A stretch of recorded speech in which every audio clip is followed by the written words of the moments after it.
Welcome to the Pirls Stock Market Commentary video, your weekly window on stock market technical conditions featuring the proprietary bull bear point and figure market breadth summary chart for January 27th, 2019. Market breadth.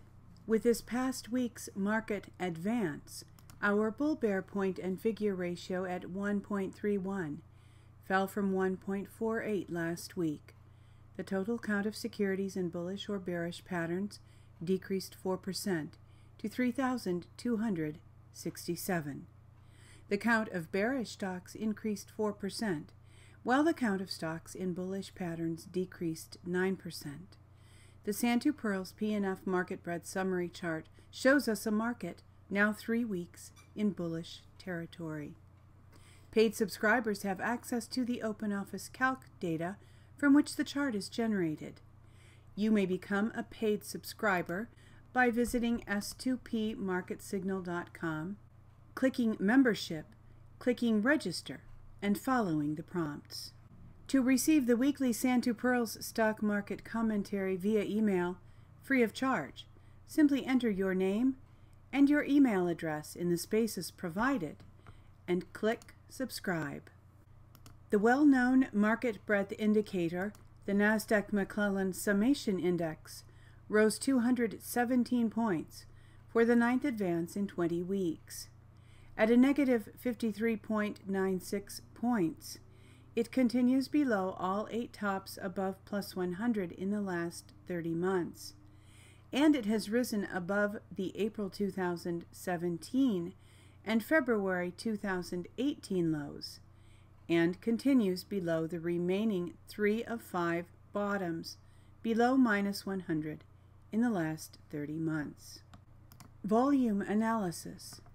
In this week's volume analysis, the Nasdaq Composite Index ended in accumulation mode, with average daily volume higher than the prior week.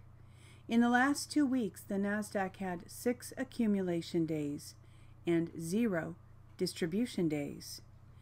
Accumulation days are counted when the index closes up on higher volume than the prior market day, while distribution days occur when the index closes down on volume higher than the prior market day. Last week, the Nasdaq ended in accumulation mode on lower average daily volume. Momentum. At Monday 114 close, the CCI 20 daily had 6 days above zero, forming a Woody's uptrend. Now at a positive 102.39, down from a positive 118.80 last week.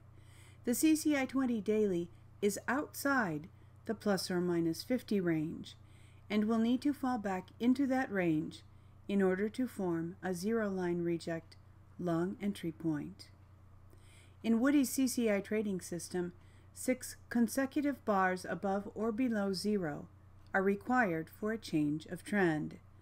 The weekly CCI 20 of the Nasdaq Composite Index began a Woody's downtrend 10 weeks ago, while the daily CCI 20 began a Woody's uptrend 1 week ago.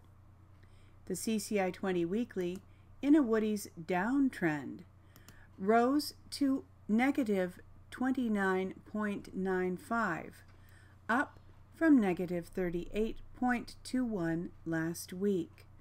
It continues within the plus or minus 50 range required for a valid zero-line reject short entry signal if the market declines next week. Industry rotation the last 2 weeks. All of the top 5 industries are positive, and 3 of the bottom 5 are negative. Summary: banking and some tech on the top, gold and silver and oil on the bottom. Bullish, KBW Bank continues in and leads the top 5. Disk drives, semis, and comp tech have entered the top 5. Oil has left the top 5 and entered the bottom 5. Gold and silver continues in the bottom 5. S&P Retail has left the bottom 5. Bearish brokers has left the top 5. Focus this week from www.silverdoctors.com. Quote, "Sound money and human liberty are inextricably linked." What's the relationship between liberty and sound money? And what hinders going back to sound money? Here's a look into those questions and more. Claudio Grass was interviewed on SBTV. See the webpage link for an index of topics by video time marker. Thank you for watching this week's Santu Pirls Stock Market Commentary, featuring the proprietary bull-bear point and figure market breadth summary chart compiled by Donald Pearl. www.s2pmarketsignal.com. For Santu Pirls Stock Market Commentary, I'm Cynthia Pearl, hoping that you have been enjoying a peaceful and pleasant weekend, that you are looking forward to a prosperous and productive week coming up, and wishing you true success.